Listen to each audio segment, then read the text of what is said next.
Bonjour à tous et bienvenue dans l'interview. Notre invitée aujourd'hui est Karine Lallieu. Bonjour. Bonjour. Vous êtes députée fédérale mais aussi échevine à la ville de Bruxelles. Alors la ville de Bruxelles, on en parle beaucoup et de ce centre-ville qui a une image qui peut être changeante. Alors je vous donne trois possibilités de réponse.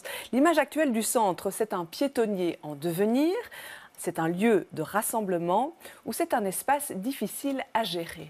Un piétonnier en devenir et qui sera splendide. Donc on est accueillant dans le futur, et convivial. Et on est dans le futur, mais les travaux commencent. C'est ça qu'il fallait. Et c'est vrai que pendant la période des travaux, eh bien, ça paraît très chaotique, mais c'est vraiment pour un mieux. Et je pense que, voilà, quand on verra les appartements témoins, hein, puisque des travaux commencent des deux côtés du piétonnier, eh bien, enfin, le citoyen, le visiteur, le touriste verra que le projet que nous soutenons tous à la ville de Bruxelles est un projet où les gens pourront se promener, pourront s'approprier de ce centre-ville, pourront également se délasser et ce sera vraiment très convivial. Alors, ce projet-là, et puis le projet des plaisirs d'hiver qui ouvre aujourd'hui, est-ce que c'est plus difficile à vendre, entre guillemets, avec ce qui s'est passé au centre-ville ces derniers jours, les violences qu'on a connues le 11 et le 15? Les violences sont totalement inacceptables et bien entendu, nous les avons condamnées avec force, mais c'est totalement exceptionnel et ça restera exceptionnel parce que, comme l'a dit le bourgmestre, nous n'accepterons aucun troubleur, aucun fauteur de troubles, aucun casseur. Et l'image de Plaisir d'hiver est une très très belle image. C'est un des marchés Noël les plus reconnus à travers l'Europe. Ce n'est pas qu'un marché de Noël, justement. Nous voulons plein d'autres activités, que ce soit les illuminations, les activités culturelles, la Grand Roue. Donc c'est plus qu'un marché de Noël. Et je pense que l'ensemble des personnes qui y viennent et qui y viendront verront qu'encore une fois, ce sera la féerie, la fête, la convivialité et très familiale. Nous avons mis tous les moyens pour que ce soit ainsi. Est-ce qu'il a fallu rassurer les commerçants qui ont leur chalet, là? Les commerçants ne demandent qu'à revenir. C'était très calme. On n'a pas eu des questions particulières. Rien de spécial sur ces Rien de violences. spécial parce qu'ils croient en la ville de Bruxelles. Ils croient effectivement en ce beau marché de Noël. C'est plus d'1,5 million de personnes qui viennent le visiter. Et je dis à tout le monde, venez en toute sécurité. Il n'y a vraiment pas de problème. Alors, sécurité, justement, est-ce qu'on a renforcé la police? Est-ce qu'il y a des dispositifs en plus? Alors, comme la police le dit chaque fois, nous ne dévoilons pas tous nos dispositifs de sécurité, parce que sinon, ce ne serait pas de réels dispositifs de sécurité. Nous ne sommes plus dans la tension, évidemment, du post-attentat, bien évidemment que non. Mais bien évidemment, toutes les mesures sont prises pour que les gens puissent être là très sereins. Ça veut dire qu'il y a des mesures par rapport aux attentats de Nice. Les blocs en béton, on les connaît aujourd'hui, mais ils sont habillés pour qu'ils ne gâchent pas la belle perspective, par exemple, au Vismet.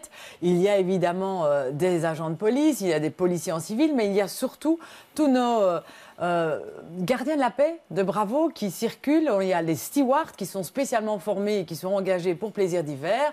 Donc tout ça s'organise, mais non pas dans un déploiement de force, mais dans une volonté que les forces de l'ordre soient là, que l'ensemble soit là, mais tout ça pour que les personnes ne voient rien et déambulent très paisiblement. Sur la sélection des exposants qui sont des commerçants, quels sont les critères qui sont retenus? Alors les critères, c'est surtout la diversité. On ne peut pas avoir que de la nourriture, que du vin chaud ou que de l'artisanat. Donc c'est vraiment la diversité et on essaye de sélectionner en qualité aussi pour qu'il y ait des offres diversifiées, pour qu'il y ait des offres différentes. On sait qu'il y a beaucoup de commerçants qui veulent revenir parce qu'il y a une belle ambiance et puis parce que aussi commercialement ça rapporte. On sait que c'est un événement au niveau socio-économique qui est important non seulement pour les commerçants qui sont sur Plaisir d'hiver, mais ce qui nous intéresse surtout, c'est pour tout l'ORECA autour de Plaisir d'hiver et du centre-ville. On est tout le temps en dialogue avec eux. Ça se passe mieux avec eux parce qu'à un moment c'était un peu tendu. Oui, ça se passe beaucoup mieux parce que le dialogue est instauré. Je les vois toutes les semaines. Toutes les semaines, je vois tous les commerçants autour à des réunions de travail s'il faut améliorer certaines choses. Et nos hôtels aussi, c'est important pour nos hôtels. Donc aujourd'hui, Plaisir d'hiver, ce n'est pas les autorités de la ville qui créent quelque chose. Je pense que c'est un événement totalement intégré dans la ville, partagé par les Bruxellois, les habitants, l'ORECA, les commerçants, et partagé aussi par les Belges et les touristes. C'est ça qu'on attend. Et la grosse difficulté chaque année, c'est la mobilité. Qu'est-ce que vous avez mis en place cette année ? Alors, de nouveau, on a des partenariats avec la STIP, avec les parkings. Et je dis aux gens, écoutez, il y a les transports en commun et le métro qui fonctionnent. Il y a des parkings au centre de Bruxelles, mais surtout aux alentours de Bruxelles. Ne rentrez pas avec vos voitures dans Plaisir d'hiver. Restez aux alentours. Profitez d'une modalité collective, que ce soit les transports en commun ou douces, les vélos ou autre chose, pour venir sur Plaisir d'hiver, parce que c'est avant tout les piétons qui doivent pouvoir marcher en toute sécurité, mais tout est organisé pour organiser cette mobilité le plus fluidement possible. Mais on sait que beaucoup de personnes vont dans les parkings au centre, et tant mieux. Mais ça reste difficile. Ça reste difficile les gros week-ends. Oui. Mais on fait tout pour, et on travaille aussi beaucoup avec notre police, beaucoup avec les stewards, pour aider à cette fluidité de la mobilité au sein de Plaisir d'hiver. Alors, on parlait des actes de violence qu'il y a eu le 11 et le 15 novembre dernier. Il y a eu beaucoup de déclarations, on a senti la tension qui montait, puis une réunion entre le bourgmestre et le ministre de l'Intérieur. Est-ce que l'heure est à l'apaisement entre le fédéral et la ville? Est-ce qu'on va mieux collaborer? L'heure est à l'apaisement parce qu'à un moment donné, on doit avoir une collaboration pour que ces événements ne puissent plus avoir lieu, mais surtout pour améliorer des choses qui ont peut-être été pointées du doigt. C'est-à-dire une meilleure coordination entre l'ensemble des zones de police pour améliorer le recrutement. On le répète et on l'a dit au ministre de l'Intérieur. Il nous manque plus de 250 policiers. Si on a 250 policiers en plus au quotidien dans l'ensemble de nos quartiers, la police de proximité qui peut nous prévenir aussi de ce qui se passe dans les quartiers pour rassurer les gens, mais pour dialoguer avec les gens, eh bien, tout ça nous aidera à gérer la sécurité et l'ordre public sur le territoire. C'est totalement exceptionnel ce qui s'est passé. Je rappelle que la ville de Bruxelles, c'est 900 manifestations par an. Ouais. 3 manifestations par jour. C'est 98% des manifestations qui se passent dans la bonne humeur. 3500 événements qui se passent dans la bonne humeur. Nous voulons garder cette bonne humeur. Sur ce qui s'est passé ici, dans le fameux rapport là, de l'inspection générale, on pointe qu'il y a un manque de contact entre la police et les gens du quartier Anne-Essens, que les informations ne remontent pas. Comment on peut améliorer ça? Ça, je pense que d'abord, il ne faut pas stigmatiser un quartier. Je refuse de stigmatiser le quartier Anne-Essens et le Monnier. Mais c'est passé quelque chose là, on peut analyser ce qui s'est passé. Là, parce que il y a des casseurs de partout qui sont venus. Maintenant que les arrestations judiciaires se font, qu'est-ce qu'on voit? Est-ce que c'était les gens des quartiers? Il y en avait quelques-uns. Est-ce que c'est des gens qui sont venus de partout de Bruxelles et du Brabant flamand? Surtout.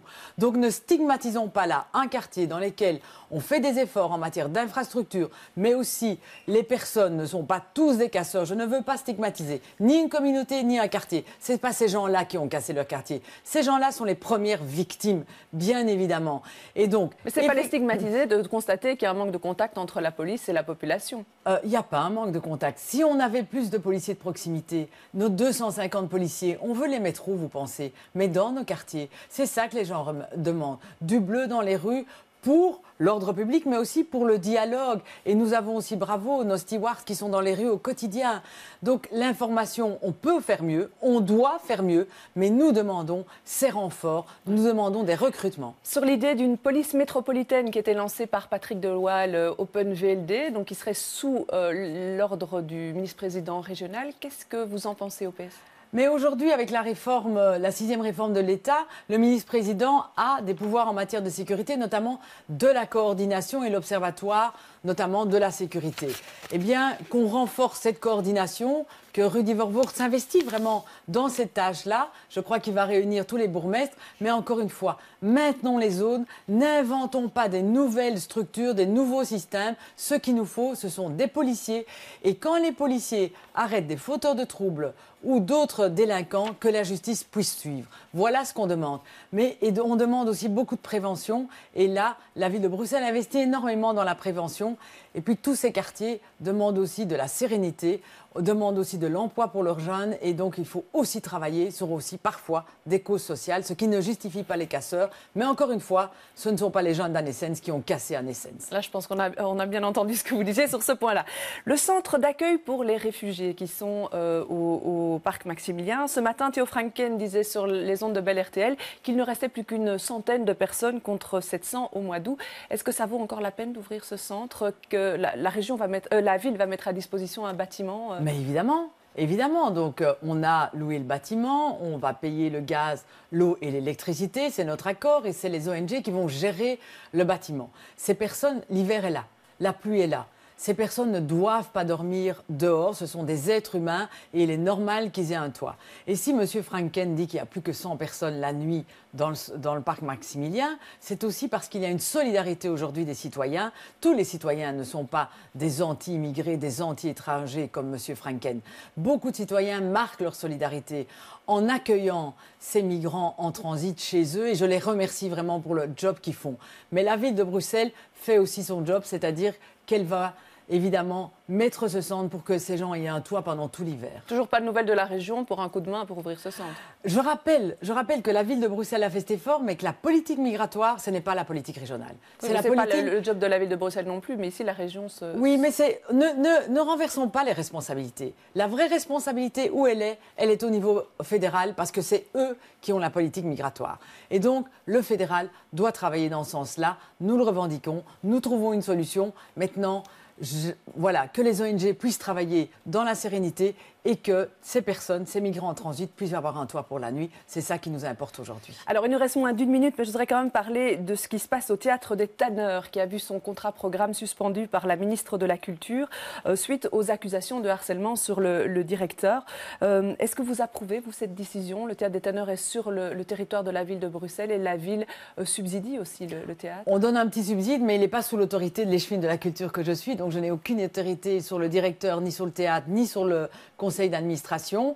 La ministre de la Culture a demandé une inspection. C'est très bien, parce qu'il faut évidemment mettre la vérité à jour. Il serait inacceptable, mais je n'ai aucune idée, il serait inacceptable qu'un directeur qu'il y ait de l'harcèlement sexuel de la part d'un directeur ou même du simple harcèlement moral.